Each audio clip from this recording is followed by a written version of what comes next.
म्हजे भयणीनो आनी भावनो, हांव जाणो की तुमी सगळ्यांनी असलें कितें ना कितें केलांच, दुसऱ्यांक तुमी पावले आसतलेच,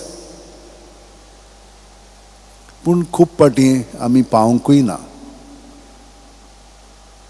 आयज आमी पळयता देवान आमकां हें सगळें सांगलां कितें करूंक जाय पळय तें.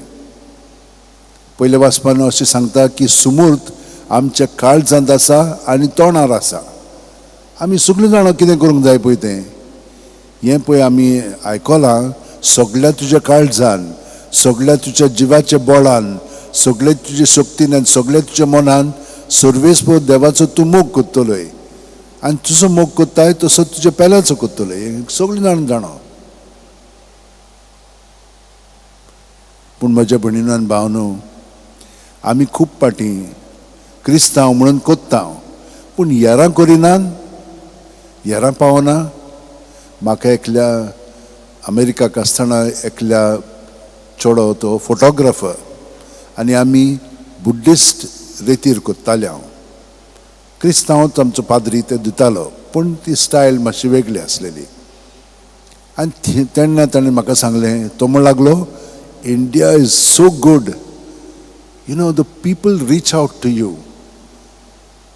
तो म्हाका म्हणूंक लागलो, म्हाका मलेरिया जाली आनी हांव बँगलोर आसलोलो, हांव सारको तोडफोडटालो. थंयसर रेल्वे स्टेशनार आहलो आनी थंयसर एक झोपडपट्टी आसलेली. इतलो कामतालो की म्हाका कांयच कळ्ळो नासलेलें. कोणें म्हाका व्हेलो आनी ताच्या घरान झोपडीन सगळीं जाणां भायर सरलीं आनी म्हजो परामर्श केलो.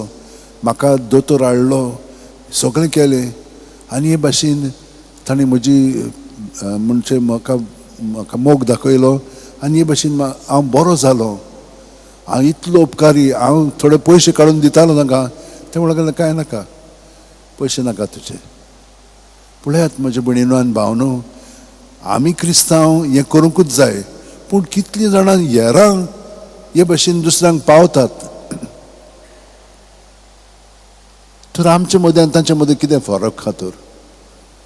पूण आमचे मदें जेजू भितर आसा, न्हयच सुमूर्त, पूण बावतिस्मा वरवीं जेजू आमचे भितर जियेता. आनी जेजू आमचें सगळें हें सगळें करूंक सोदता. ताका फकत आमचो सहकार जाय सगळ्यांक पावंक.